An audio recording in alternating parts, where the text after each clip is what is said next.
Welcome to SNG. I thought I'd switch it up today. I have a 91 electric glide that I picked up in 91, and it has got pushing 40,000 miles on it now. And had children, didn't ride for a real long time, but that particular bike has about 40,000 miles on it.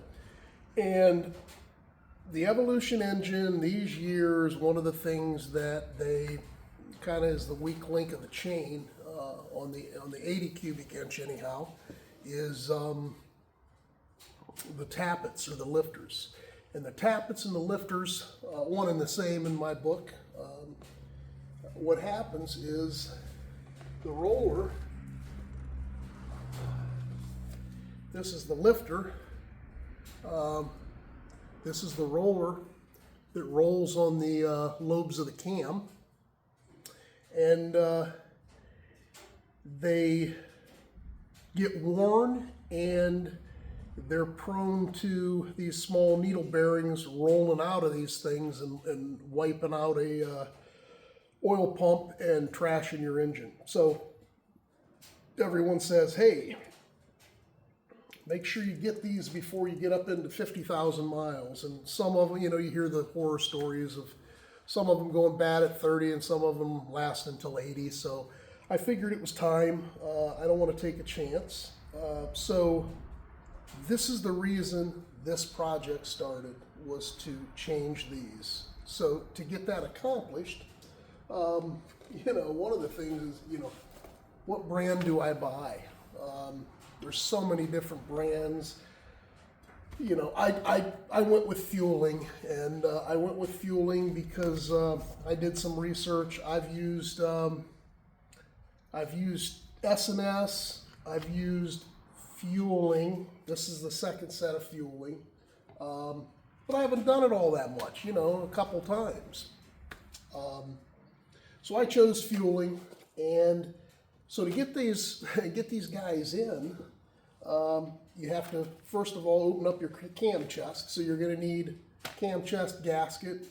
You're going to have to cut your push rods because I'm not going to take the tank off, and I'm not going to take the heads off, and I'm going to put in adjustable push rods that I can put in without having to do that, which is an option. You can go with non-adjustable solid push rods too, but I've chosen to go with I'm not going to tear the engine down. I don't have the time or the money to do that at this time. It's got lower mileage on it. These Evolution engines, if you take care of them, they'll do 100,000 miles.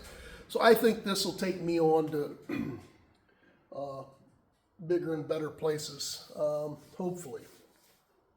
So you have to cut the push rods. So you have to buy, I chose to buy adjustable quickie S&S push rods.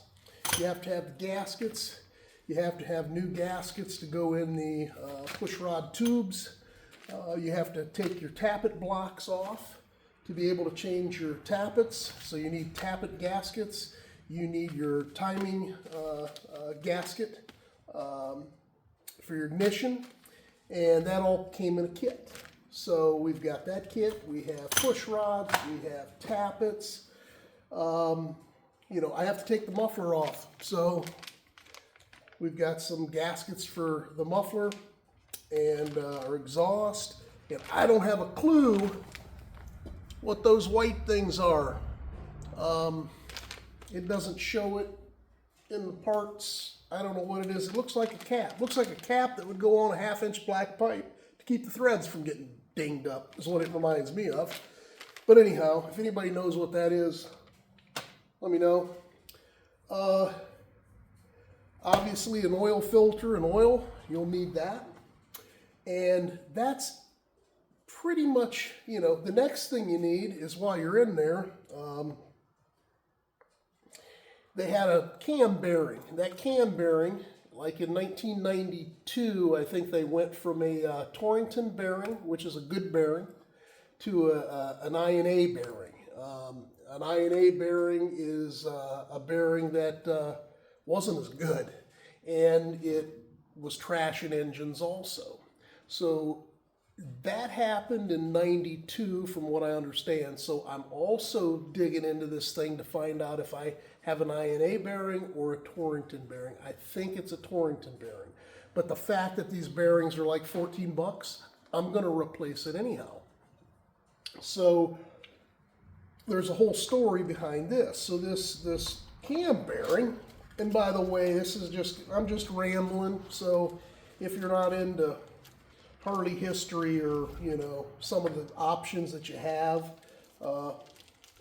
man, shut this thing down quick. So here's a cam bearing. And you can see that cam bearing, and I don't know, I'll try to get up to where you can see all the needle bearings in it. Hopefully you can see that. There's a bunch of needle bearings and they're side by side. This is kind of known as the Torrington style bearing.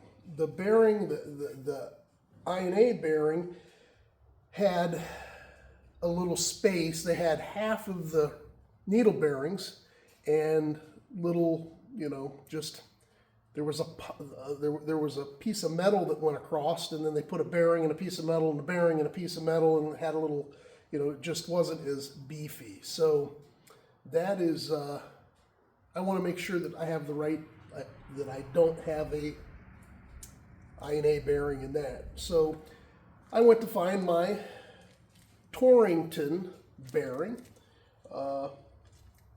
and man, I struggled. Found a bunch of bearings that'll fit. They're from different countries, which is fine, but everyone said, hey man, go after this Torrington bearing. It's a good one. Here's what I found out. And I'll try to make this brief, but so the saga of looking up this bearing, the Torrington company was acquired by Ingersoll Rand in 1968. Okay, but they used the Torrington name until 2003. Then Timken in 2003 bought Ingersoll Rand, or bought their bearing division, took it on. And they kept the name because the Torrington name had a great name. So it was built by Timken, but still called Torrington. And later, J-Tech bought a division or a roller bearing, a portion of the roller bearing, Timken's roller bearings. And J-Tech picked them up in 2009. So the Torrington bearing is now manufactured under the KO brand. And you can see on here,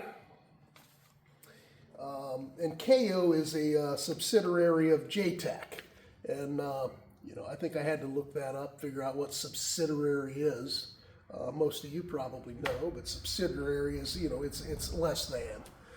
So that's why KO's name is so small on here.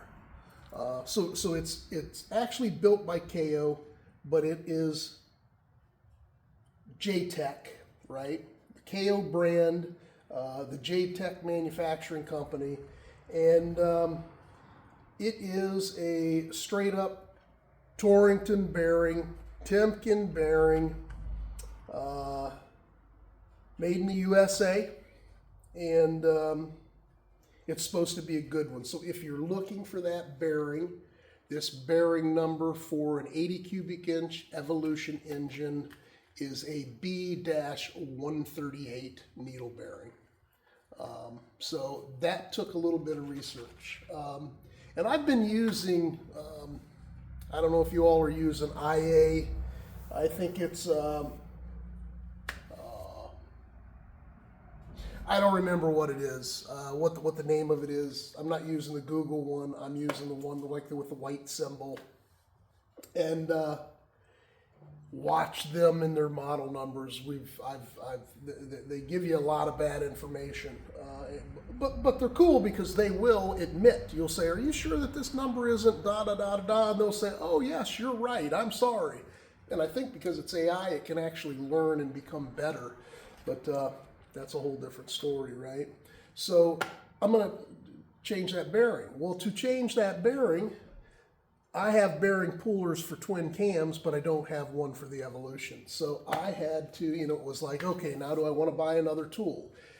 And a while back, Jim's Tools makes phenomenal tools, but they're expensive. The Jim's tool, which is probably worth it if you're going to do this for a living, man, I'd buy the Jim's tool. I'd spend the $300. But I'm not, I don't know how many more times I'll do this. 1, 2, 5, none. But I was able to pick it up, pick up this tool that does the single cam Evolution cam bearings for like $60 on, guess what? Yeah, Amazon. So I did pick that up. While I was doing that, it always has the, you can buy this, and a lot of people out there, plus they add this, and plus they add this. So they had this, and I've seen people use them. I've seen people that are like real to do. They are Harley mechanics by trade. It's what they do, 40+ hours a week. They use these. I don't know that they all do, but the ones I've been watching do. And I kind of thought, you know, that's a centering aligning tool for the tappet block. And you put this gasket on, and if you can see, the 4 outer holes are where your bolts go, and this little hole right here is your oil hole. That's what oils your whole top end. And they say, hey, you know, these alignment tools, you stick in and you align, and it puts this gasket in the exact right spot so that that oil hole is completely open. And I kind of thought, well, hell, if you put 4, and I think that's maybe a 1/4 inch 20 bolts down in there, man, how far off could it really be? And I'd like your input if you've ever done it, but I'm going to try to get this to where you can maybe see it. Let's try to see. When this goes in here, you've got that much play. So that gasket could walk around on you. I don't know how much you think that is, if you can see it. But it's, you know, my guess is you come to this oil hole, if it can move that much, you've blocked off 1/4 of that oil hole. Now, well, maybe you can see it, 1/4 of that oil hole, because the oil hole is pretty small. Now, will that ruin an engine? Probably not. Do they probably push more oil through these than what they were designed for, so you don't run into a jam? I'm sure they do. I'm sure there's a fluff factor there. So, do you need the tool? I don't know. I've installed tappet blocks without it, but I decided that I was gonna, and this was another Amazon buy for, I can't remember what it was, but it was cheap, $7, $8. So I went ahead and got those. So, with all that rambling, the next thing, that's what I needed to do. So, how deep do you go? Because right now I'm in, I've got everything. If I want to upgrade the cam a little bit, all I have left to do is to buy a cam. So it's like, do I put the stock cam back in it, or do I beef it up a little bit? And if I do, what cam do I put in it? That's a whole other, you know, watch the videos, read up on things. But I'll tell you what I chose, and if anybody out there tells me what they like, I decided to go with Andrews. It's a bolt-in cam. It doesn't really bolt in, but it's a plug-and-play cam. I went with the EV23. It seems like the majority of the people went with EV27s, which was just was a little higher in the RPM band of where your torque and your horsepower was. I wanted a little bit more low-end torque, where I thought I rode the most. Because I've had this bike out west twice, and down to South Carolina, and not to Maine. I took a different one, but I thought, I'm gonna go. So here's the cam, you know, and the cam, the videos I was watching said that this cam went for about 125 bucks. That's not the case. It's not much more than that, but it was over 200 bucks. So to change what I want, all of this stuff I had to get.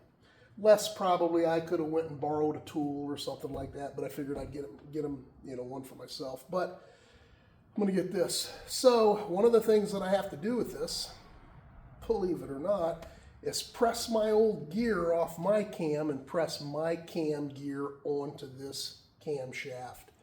And I don't have to. I could buy pins and I could mic this. And if it's not completely perfect, you have to change the pinion gear underneath it instead of changing this, so you don't wear the bearings out. It's not too tight, it's not too loose. Well, my bike has low mileage, and it's grooved with the gear that's on it, so I am going to replace that gear. So that's the story. So I'm going to put together a playlist and go through this whole installation and